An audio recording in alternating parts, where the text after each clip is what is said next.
요한복음 12장 9절부터 11절까지의 말씀.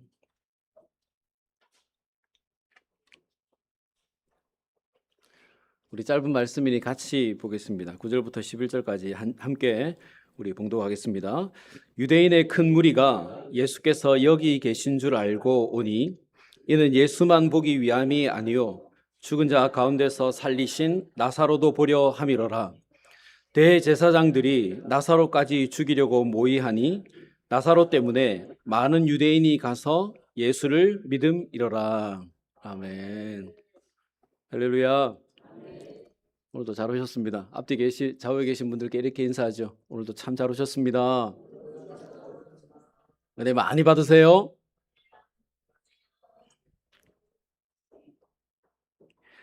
여러분, 오늘 말씀은 유대 이스라엘의 지도자들이 예수님과 나사로를 죽이려고 하는 이야기인데요.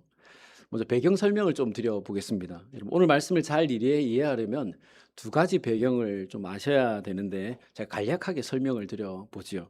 먼저 예수님께서 나사로를 살리시는 장면인데요. 요한복음 11장 한 장만 앞쪽으로 넘기면 기록이 되어 있습니다. 베단이라고 하는 동네에 마르다와 마리아 그리고 나사로라고 하는 삼남매가 살고 있었습니다. 예수님과 평소에 가까이 지내던 사람들이었는데 어느 날 오빠 나사로가 병을 얻어 갑작스럽게 죽게 됐습니다. 예수님께서 이 소식을 전해 들으셨지만 예수님은 장사가 다 끝나고 시신이 무덤에 들어간 다음에 그리고 나흘 정도가 지난 후에야 그곳을 찾아가셨다고 했습니다. 그리고 11장 39절부터 44절 말씀에 기록된 대로 주님은 무덤 문을 열라라고 하신 다음에 나사로를 향해서 큰 소리로 명령을 하시죠. 나사로야, 나오라. 여러분, 지금 명령하시는 분이 누구시지요? 예수님이시죠. 예수님은 하나님의 아들이십니다. 전능하신 분이시고 인간의 그 생사화복을 주관하시는 권세를 가지신 하나님이시죠. 그런 주님께서 이미 죽어서 썩어 냄새가 나는 나사로의 시신을 향해서 명령하시는 것입니다. 명령. 그럼 어떻게 되겠습니까? 44절 말씀에 기록된 대로 죽은 나사로가 배로 온몸을 동인 채로, 그러니까 수의를 입은 채로 걸어 나왔다라고 했습니다. 그렇죠. 예수님께서 명령하시니까요. 죽음의 권세도 그 앞에서 다 굴복이 되고 죽었던 나사로가 다시 살아서 걸어 나오게 된 것입니다. 믿으시죠? 아멘. 여러분, 우리 주님은 전능하신 하나님이십니다. 주님은 죽은 자의 영혼과 육신을 향해서도 명령하실 수 있는 하나님이시죠. 세상을 향해서 어떤 명령이라도 하실 수 있는 분이시고 세상을 향해서 하시는 그 모든 말씀이 반드시 이루어지는 능력을 가지신 하나님이십니다. 여러분, 그 주님께서 오늘 무덤에 누워있던 나사로를 향해서 명령하신 것처럼 그 주님께서 우리의 인생에 명령해 주시면 어떻습니까? 우리 인생의 그 인생을 죽음과 같은 절망으로 이끄는 그 문제들을 향해서 수족을 배로 동인 것처럼 우리를 무기력하게 만드는 그 모든 어려움과 문제들을 향해서 주님께서 나오라! 라고 명령하시면 우리의 그 문제와 어려움들이 우리의 인생에서 물러나가지 않겠습니까? 할렐루야. 이 시간 예배하는 우리 모두 우리 삶의 모든 문제와 어려움들을 향해서 나오라 명령하시는 그 주님의 음성을 듣고 나사로처럼 인생의 절망과 우리의 그 수족을 묶어 무기력하게 만드는 그 모든 문제와 어려움들이 다 풀려나게 되시기를 주님의 이름으로 축원합니다. 아멘.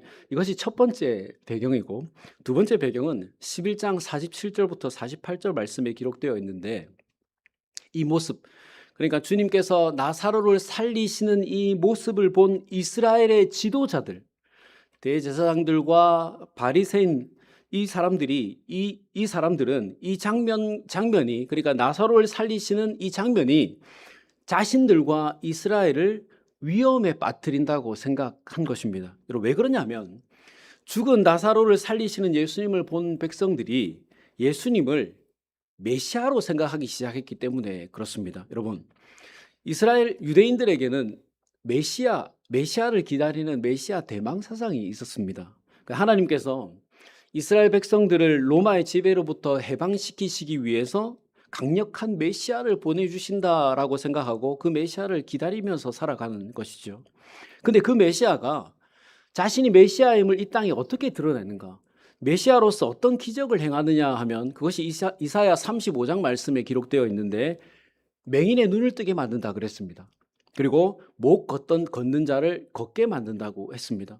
나병 환자를 치유한다고 했습니다. 귀신 들린 자를 자유케 한다고 했습니다. 그리고 마지막으로 죽은 자를 살리신다라고 했습니다. 이것이 구약에 기록된 메시아가 오셔서 행할 일인데 여러분 위의 일들은 여태까지 예수님이 흔히 행하시던 일들이지 않습니까? 근데 이제 정말 죽은 사람까지 무덤에 들어가서 나흘이 지나서 몸이 썩은 그 부패되기 시작한 그 사람까지도 살려냈으니까 그 광경을 직접 본 많은 유대인들이 저 사람이 메시아이구나. 예수님이 메시아이구나라고 하는 것을 직접 눈으로 확인하고 믿게 된 것이죠. 그럼 여러분, 이스라엘 땅에 메시아가 왔고 백성들이 그렇게 동요하기 시작하면 로마가 가만히 있겠냐는 거예요. 여러분 48절 말씀에 만일 그를 이대로 두면 모든 사람이 그를 믿을 것이요 그리고 로마인들이 와서 우리 땅과 민족을 빼앗아 가리라 하니라고 했습니다. 여러분 그렇지 않겠습니까? 지금 이스라엘은 로마의 지배를 받고 있는데 누군가가 와서 해방시켜 준다고 하면 로마가 가만히 있겠습니까? 이스라엘 지도자들이 걱정하는 것처럼 당장 로마가 군대를 보내서 나라를 망하게 하고 백성들을 죽일 것 아니겠습니까? 그러니 유대 지도자들이 이 일을 관망하고 있을 수만은 없는 것이에요. 그러면 여러분 어떻게 하면 이 혼란에서 벗어날 수 있지요? 어떻게 하면 로마 군대가 내려오지 않겠습니까? 어떻게 하면 지도자들 자신들의 그 기득권도 유지하고 나라도 안정되게 만들 수 있겠습니까? 여러분 어떻게 하면 되죠? 간단하죠.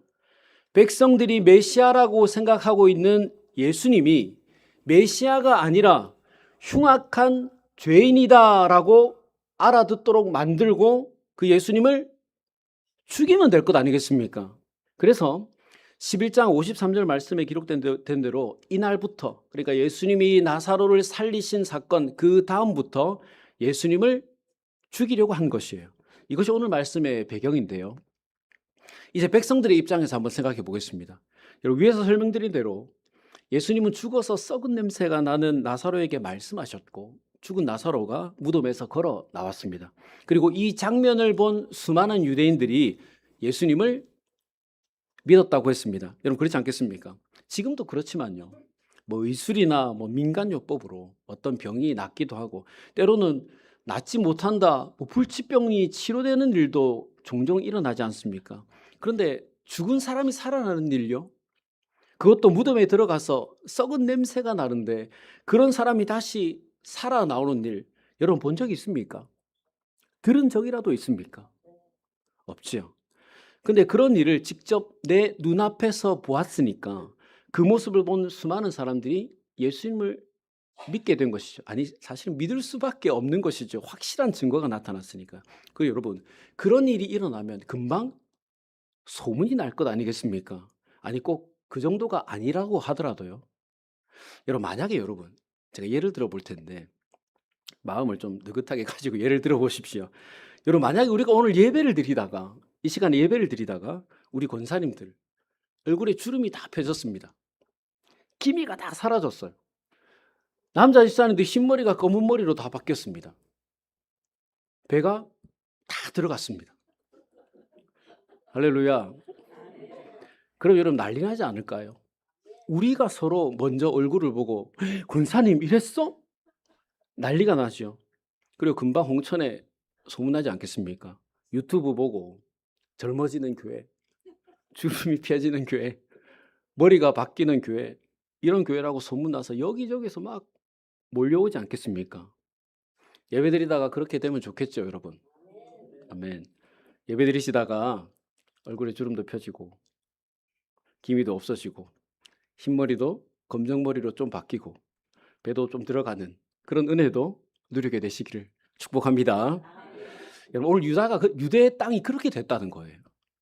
예수님께서 나사로를 살리셨다는 소문이 금방 유대 땅에 퍼졌고 수많은 사람들이 예수님을 보려고 찾아온 것입니다. 그런데 여러분 9절 말씀을 한번 보십시오. 이는 예수만 보기 위함이 아니요 죽은 자 가운데서 살리신 나사로도 보려 함이로다라고 했습니다. 그러니까 여기에 찾아온 사람들의 목적은 두 가지죠. 예수님도 보고 나사로도 보려고 온 것입니다. 그러면 여러분, 예수님을 왜 보고 싶어 했겠습니까? 여러분 한번 생각해 보십시오. 우리 동네에 누군가가 죽었습니다. 나흘이 되어서 썩은 냄새가 나는데 그 사람이 다시 살아났어요.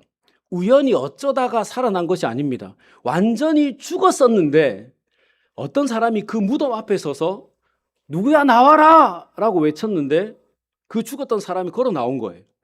그런데 그렇게 명령한 사람이 지금 우리 눈앞에 서 있어요. 죽은 지 나흘이나 됐고 무덤에 들어간 사람을 살려낸 사람이 지금 우리 눈앞에 서 있습니다. 그럼 여러분 당장 어떻게 하시겠죠? 야, 저 사람이 그 사람이야? 저 사람이 죽은 사람을 살려낸 사람이야? 이러고 그냥 말겠습니까? 아니죠. 지금 내 문제예요. 지금 내 어려움이요. 내 건강의 문제, 물질의 문제, 사업의 문제, 자녀의 문제, 마음의 문제, 이 관계의 문제. 어떻게 해서든지 그 사람에게 부탁을 하든 매달리든 해결받으려고 하지 않겠습니까? 죽은 사람도 살려냈는데 이런 정도의 문제 해결하는 것이 뭐가 어렵겠습니까? 그러니 이 사람들은 죽은 사람을 살려낸 예수님께 어떤 도움이라도 기적이라도 경험해 보려고 예수님을 찾아온 것이죠. 그리고 또 나사로를 보려고 왔다고 했는데 왜 나사로를 보려고 온 것이죠? 여러분 9절 말씀을 자세히 한번 보십시오. 예수님도 보고 나사로도 보기 위해서 왔다 그랬습니다. 그러니 지금 예수님을 찾아온 이 사람들은 예수님께서 나사로를 살리시던 무덤에 있던 사람들이 아닌 것이지요. 예수님이 나사로를 살리셨다는 소문을 듣고 그것을 확인해 보려고 온 것이에요. 여러분, 우리는 성경을 하나님께서 우리에게 주신 말씀이라고 믿으니까 이 성경에 어떤 이야기가 있어도 우리는 다 믿잖아요. 물론 성령께서 역사하시니까 우리가 믿게 되는 것인데 믿잖아요. 말씀을 들으면서도 그것을 믿잖아요. 근데 여러분 당시에는 그렇지 않았지 않습니까? 성경 자체가 없었고 예수님이 매일 보이시는 이 기적 자체가 그들에게는 정말 블루스카이와 같은 것인데 도저히 일어날 수 없는 일인 것 같았는데 그렇지 않죠. 그것도 무덤에서 들어가 썩은 냄새가 나던 시체가 다시 나왔다고 하는데 믿어지겠습니까 여러분 이 소문이? 그러니 내 눈으로 직접 보고 싶어서 온 것이죠. 야, 예수님이 살려냈다는 사람이 저 사람이야? 나사로라고 하는 사람이 저기 서 있는 저 사람이야? 이렇게 죽었다가 살아난 나사로를 직접 보고 이 소문이 사실이구나라고 하는 것을 확인해 보려고 온 것입니다. 그럼 여러분 그렇게 와서 예수님도 만나고 나사로도 만난 사람들이 그 다음에 어떻게 되었다 그랬습니까? 11절 말씀에요. 나사로 때문에 많은 유대인이 가서 예수를 믿으리라 그랬습니다. 그러니까 그날에 소문을 듣고 예수님도 보고 나사로도 본 사람들이 예수님을 믿게 되었다라고 했습니다. 여러분, 이유가 어쨌든지 가네요. 정말 예수님이 메시아인지 확인하려고 왔든지 아니면 예수님이 일으키시는 그 기적을 내가 좀 경험해 보아야지 이런 생각으로 왔든지 아니면 정말 나사로가 살아났는가 이것을 확인해 보려고 왔든지 간에 어떤 이유와 목적으로 왔든지 간에 예수님이 계신 곳에 왔다가 예수님이 살리신 나사로를 보려고 왔다가 예수님을 믿게 되었으면 이것이야말로 정말 큰 복이 아니겠습니까? 여러분, 오늘 우리는 예배 드리려고 왔습니다. 그렇죠? 한 주간 기대하는 마음으로 기다리는 마음을 가지고 이 시간에 예배하러 왔든지 아니면 습관을 따라 주일이 됐으니까 왔든지 간에 주님의 은혜를 사모하는 마음으로 오셨든지 어떤 마음으로 오셨든지 간에 여러분 이 자리에 오신 것은 너무도 잘하신 것입니다. 예배 자리에 오셨으니 우리 예수님을 꼭 만나시고 또 성도들을 만나셔서 예수님을 믿으시고 예수님이 주시는 풍성한 은혜도 다 받으시기를 주님의 이름으로 축복합니다. 자, 그런데 여러분 이런 사람들 중에는 이날 예수님도 보고 나사로도 보려고 온 이 사람들 중에는 다른 생각을 가지고 있는 사람들도 있었습니다. 우리 10절 말씀을 같이 한번 보겠습니다. 10절 말씀. 자, 같이 봅니다. 시작.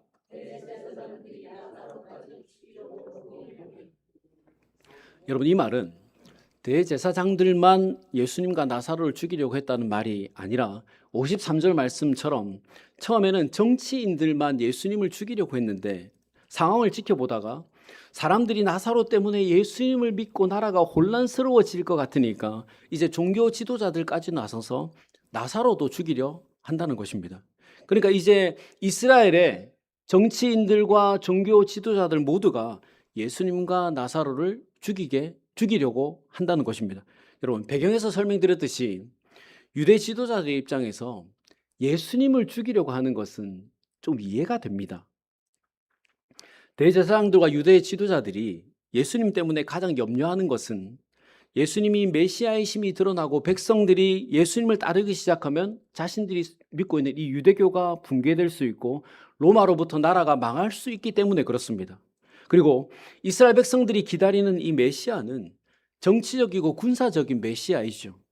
예수님의 세력이 커지면, 예수님을 믿고 따르는 이 세력이 커지면 로마가 예루살렘을 칠 것이라는 두려움이 이들에게 있습니다. 그러니 이스라엘의 종교, 정치 지도자들의 입장에서 예수님을 죽이려는 것은 어느 정도 이해가 된다는 말입니다. 그런데 여러분, 그러면 57절 말씀에서 이들이 결의한 것처럼 예수님만 잡아서 죽이면 될 것 아니겠습니까?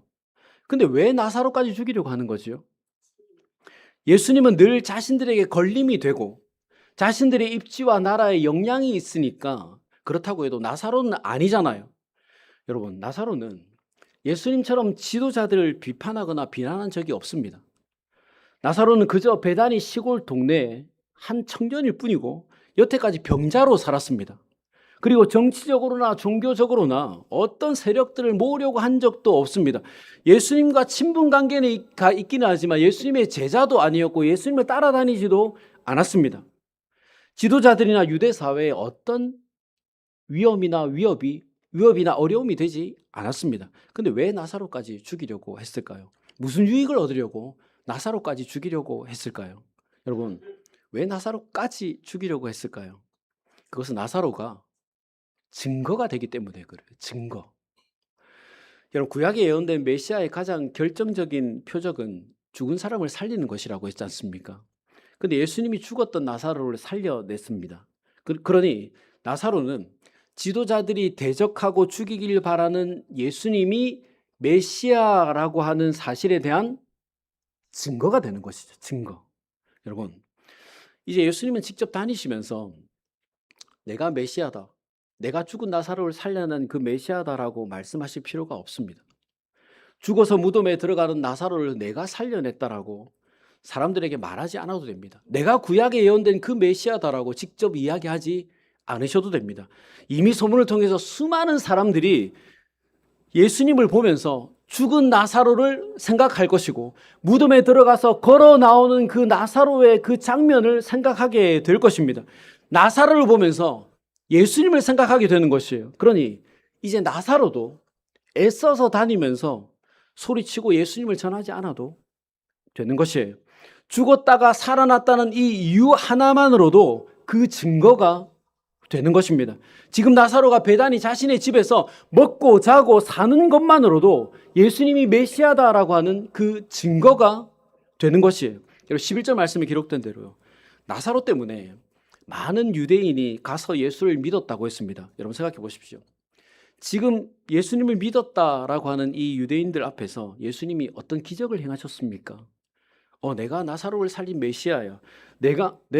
제가 예수님이 살려낸 그 나사로입니다. 이렇게 이야기했습니까? 예수님이 이 유대인들의 문제나 어려움을 해결해 주지 않았습니다. 그냥 베다니에 와서 나사로가 살아있는 모습을 보고 예수님을 믿은 것이에요. 그러니까 나사로의 존재 자체가 예수님이 메시아라고 하는 증거가 되는 것입니다. 그러니 여러분, 유대 지도자들의 입장에서 메시아가 나타나면 자신들의 자리도 없어지게 되고 로마에 의해서 이스라엘이 무너지게 될까 봐 그것이 두려워서 예수님을 죽이려고 하고 있는데 이제 사람들이 예수님뿐만이 아니라 예수님이 살리신 나사로를 보고 예수님을 믿기 시작하니까 죽여야 되는 사람이 더 늘어나게 된 것이죠. 예수님도 죽여야 되고 예수님이 메시아라고 하는 그 증거가 되는 나사로도 죽여야 되는 것입니다. 그래서 나사로까지도 죽이려고 하는 것이죠. 여러분, 오늘 이 말씀 속에서 우리는 두 가지 진리를 발견해 볼 수 있습니다. 먼저는 우리의 존재가 예수님의 증거가 된다는 것이고, 다른 하나는 세상은 그런 증거가 된 우리를 괴롭게 만든다는 것입니다. 여러분, 오늘 우리는 예수님의 하나님 되심과 우리의 죄를 대신해서 십자가에 죽으시고 부활하셨다는 것을 믿습니다. 그렇죠? 그리고 우리는 그 예수님을 믿음으로 죄로부터 자유하게 됐고 구원을 받았습니다. 죽음에서 생명으로 옮겨지게 된 것이죠. 그래서 오늘 우리가 이렇게 나와서 예배하고 찬송하고 신앙생활을 하면서 우리 주님이 다시 오실 것을 기다리고 기대하면서 살아가고 있는 것이죠. 그래서 우리의 존재가 예수님을 구주로 믿는 우리의 존재가, 성도된 우리의 존재가, 교회에 나와서 예배 드리는 우리의 존재가 예수님이 하나님의 아들이시고 이 땅의 구원자라고 하는 증거가 되는 것입니다. 여러분, 사단은 예수님이 하나님의 아들이시라고 하는 것, 예수님이 이 땅의 구원자라고 하는 사실을 누구보다 잘 알고 있습니다. 사단이 누구보다 잘 알고 있죠. 하지만 그것을 부정하고 그 많은 증거들을 없애려고 하잖아요. 그래서 그 증거가 되는 우리, 예수 믿는 성도들을 미혹하고 유혹해서 죄짓게 만들고 더 이상 증거로서의 능력을 상실하도록 만들려고 매일 우리를 괴롭게 하는 것입니다. 여러분, 오늘 나사로가 그렇지 않았습니까? 나사로의 존재 자체가 예수님이 메시아라고 하는 증거, 하나님의 아들이라고 하는 증거, 구원자라고 하는 증거가 되니까 대제사장들이 죽이려고 하지 않았습니까? 여러분, 우리도 그렇습니다. 예수 그리스도를 믿음으로 구원받은 우리는 주님이 구원자라고 하는 증거가 됩니다. 그렇기 때문에 세상은 예수님의 증거가 되는 우리들을 어렵게 만들죠. 세상에서 증인으로 살지 못하도록 우리를 매일 괴롭게 만드는 것입니다. 하지만 여러분, 그렇다고 해서 괴롭다 해서 어렵다 해서 힘들다 해서 지친다 해서 예수님의 은혜로 구원받은 우리가 다시 주님을 외면해서는 되겠습니까? 좀 괴롭다 해서 피곤하고 어려워졌다고 해서 증거로서의 삶을 포기하고 나 이제 못하겠습니다. 나 이제 그런 삶을 살 수가 없습니다. 여러분, 이렇게 해서야 되겠습니까? 여러분, 오늘 우리는 단순히 성도라는 이름만을 가지고 사는 것이 아니죠. 우리가 주님의 하나님의 아들이시고 구원자라고 하는 증거로 이 땅을 살아가고 있는 것입니다. 그러면 여러분, 증거로서의 삶은 어떤 삶입니까? 예수님이 죽었던 나를 살리셨는데 그러면 어떤 삶을 살아야 예수님이 하나님의 아들이라고 하는 증거의 삶이 되겠습니까? 우리가 어떤 인생을 살아야, 어떤 자세로 살아야 예수님이 구원자라고 하는 증거가 이 땅에 드러나겠습니까? 여러분, 힘이 들든지 어렵든지 평안하든지 순탄하든지 예수님을 붙잡고 살아가는 모습이어야 되지 않겠습니까? 낙심하고 지칠 때든지 아니면 성공하고 잘 될 때이든지 다른 것 의지하지 않고 한결같이 나를 구원하고 살리신 예수님을 의지하고 버티는 모습으로 살아가야 되지 않겠습니까? 여러분, 오늘 사람들은 예수님이 살리신 나사로를 보고 예수님을 믿었다고 했습니다. 그러면 오늘 세상 사람들은 예수님이 구원하신 우리를 보고 예수님을 믿을 수 있잖아요. 나사로를 보고 예수님을 믿었다고 했으니까, 예수님이 살리신 나사로를 보고 예수님을 믿었다고 했으니까 예수님이 살리신 우리를 보고, 예수님이 구원하신 우리를 보고 예수님을 믿을 수 있잖아요. 그럼 결국 세상 사람들은 우리의 무엇을 보고 예수님을 믿습니까? 야, 저 사람이 산 것을 보니까 저 사람들이 믿는 예수님이 있기는 한가 보다.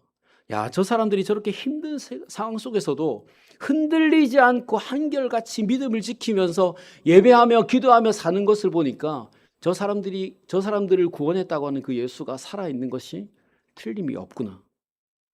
여러분, 증거는 한결같아야 되잖아요. 증거는 상황에 따라 바뀌는 것은 증거가 아니잖아요. 여건에 따라 달라지는 것은 증거가 될 수 없잖아요. 여기서는 이렇고 저기서는 저러면 증거라고 할 수 없잖아요. 어제는 이렇고 오늘 이러면 증거라고 할 수 없잖아요. 우리도 그렇죠. 교회에서는 성도 같은데 세상에서는 구분이 되지 않으면 증거라고 할 수 있습니까? 좋을 때는 성도 같은데 힘들고 어려울 때는 세상과 구분되지 않으면 달라지면 여러분 증거라고 할 수 있습니까? 그러니 증거는 상황과 여건에 따라서 달라지면 안 되고 힘들다 어렵다 해서 그것에 구애받지 않으면 안 되는 거죠. 한결같아야 돼요. 한결같아야 되죠. 그래야 증거로서의 효력이 상실되지 않는 것입니다. 그럼 여러분, 우리 힘들고 어려워도요, 괴롭고 지쳐도요, 예수님의 증거로 한결같이 살아가십시다. 상황에 흔들리지 말고, 여건에 구애받지 말고, 예수님이 하나님의 아들이시고 구원자이시고 나를 구원하신 예수님의 증거로 변함없이 이 땅을 살아가십시다. 흔들리지 않는 삶으로, 한결같은 삶으로 우리 이 땅을 살아가십시다. 여러분, 오늘 나사로가 어떻게 됐습니까? 대제사장들이, 세상의 정치인들, 권력자들이 나사로를 죽이려고 했는데 나사로가 죽었습니까? 주님이 메시아라고 하는 그 증거였던 나사로는 예수님 때문에 죽음의 위협을 매일 받았지만 나사로는 그들에게 죽임당하지 않았습니다. 왜 힘들지 않았겠습니까?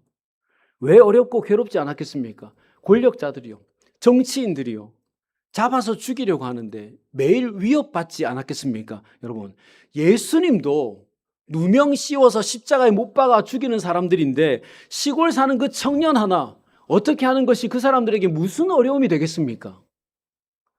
그런데 그렇게 힘도 없고 소위 백도 없는 이 나사로가 나라의 지도자들의 그 권력으로부터 어떻게 안전할 수 있었습니까? 어떻게 그런 큰 권력자들의 위협으로부터 살 수 있었습니까? 여러분, 어떻게 나사로가 지도자들에게 죽지 않을 수 있었죠? 하나님이 지켜주셨기 때문이잖아요. 누가 그 큰 권력으로부터 나사로를 지켜줄 수 있습니까? 하나님밖에 없죠. 나사로가 주님이 자신을 살리셨다는 증거로서 변함없이 살아가니, 증거로서 흔들림 없이 한결같이 살아가니 하나님께서 더욱 증거로서 살 수 있도록 나사로를 지켜주시는 것입니다. 여러분, 하나님은 주님의 증거가 되는 사람을 지켜주십니다. 하나님은 주님이 하나님의 아들이시고 우리를 구원하시는 구원자이시고 메시아 되심의 증거다운 삶을 살아가는 사람을 지키고 보호해 주시는 하나님이십니다. 그럼 여러분, 우리도 예수님이 하나님의 아들이시라고 하는 것, 우리를 구원하신 구원자라고 하는 것의 증거로, 증거다운 삶으로 한결같이 살아가십시다. 아무리 사단의 세력들이 증거된 우리를 괴롭게 만든다 하더라도, 세상의 권력이 악한 사람들이 우리를 힘들게 만들어도 우리가 증거로서 살아가기를 포기하지 않는다면, 물러나지 않는다면, 넘어지지 않는다면 우리 하나님께서 반드시 우리를 지키고 보호해 주실 것입니다. 그리고 우리가 그렇게 살아갈 때 오늘 나사로처럼 그의 존재만으로도 많은 사람들이 예수님을 믿게 된 그 통로가 된 것처럼 이 세상에서 우리의 존재가 많은 사람으로 하여금 예수님을 믿게 하는 믿음의 통로가 될 것입니다. 그리고 우리의 이런 삶을 통해서 하나님이 큰 영광 받아 주실 것이고,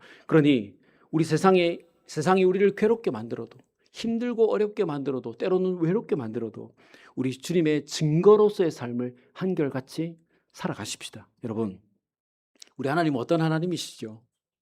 네, 좋으신 하나님이시죠. 하나님의 증거로 살아가는 사람들을 지켜주시는 좋으신 하나님이십니다. 예수님이 하나님의 아들이시고 메시아이심을 믿고 살아가는 사람들의 삶을 보호해 주시는 하나님이십니다. 그럼 우리 어떻게 살아야 되겠습니까? 증거로서 살아가야 되죠. 힘들고 어려워도, 사단과 세상이 우리를 괴롭게 만들어도 한결같이 예수님을 의지하고 겉과 속이 다른 사람, 속에서의 삶과 밖에서의 삶, 교회 안에서의 삶과 밖에서의 삶이, 가정에서의 삶이, 직장에서의 삶이, 삶의 터전에서의 삶이 다르지 않는 한결같은 삶으로, 어떤 환경과 여건 속에서도 변하지 않는 그런 믿음으로 우리 하루하루를 살아가십시다. 우리가 그렇게 살아갈 때 우리 하나님께서 증거된 우리를 지키고 보호해 주실 것이고, 우리를 통해서 수많은 사람들이 우리의 삶을 보고, 증거의 삶을 보고 예수님을 믿게 되는 그런 역사도 우리를 통해서 일으켜 주실 것입니다. 그러므로 우리가 증거다라는 생각을 가지고 예수님이 하나님의 아들이시고 구원자 되심의 증거로서 어떤 환경과 여건에 구애받지 않고 한결같은 믿음으로 살아가셔서 하나님의 보호하심도 경험하고 또 사람들을 예수님께로 인도하는 그런 복된 인생들을 살아가게 되시기를 주님의 이름으로 축원합니다. 같이 기도하겠습니다. 좋으신 하나님 감사합니다. 오늘 많은 사람들은 나사로를 찾아와서 예수님을 믿었지만 대제사장은 나사로를 죽이려고 하였습니다. 나사로의 존재 자체가 주님의 메시아 되심을 드러내는 증거가 되었기 때문인 줄 압니다. 주님, 우리도 나사로와 같이 우리의 존재가 세상에서 주님을 드러내는 증거가 되기를 원합니다. 세상의 권세는 나사로를 죽이려고 했지만 주님께서 그를 지켜주신 줄 압니다. 주님, 우리도 이 땅에서 주님의 증거로 살아갈 때 세상으로부터 어려움을 당할 수 있겠지만 그때마다 주님께서 지키시고 보호하여 주실 줄 믿습니다. 주님, 이 땅을 사는 동안 주님의 증거로서 어떤 환경과 여건에 구애받지 않고 상황에 흔들리지 않고 한결같은 믿음으로 하나님만 의지하며 살아가는 우리가 되게 하여 주시옵소서. 그래서 우리의 삶을 통해서 예수님이 하나님의 아들이시고 구원자 되심이 드러나게 하시고 세상 사람들이 주님을 믿게 되는 놀라운 역사도 경험하게 하여 주시옵소서. 이번 한 주도 우리가 증거다라는 생각을 가지고 예수님이 하나님의 아들이시고 구원자 되심의 증거로서 어떤 환경과 여건에 구애받지 않고 한결같은 믿음으로 살아가기를 원하오며 예수님의 이름으로 기도드리옵나이다. 아멘.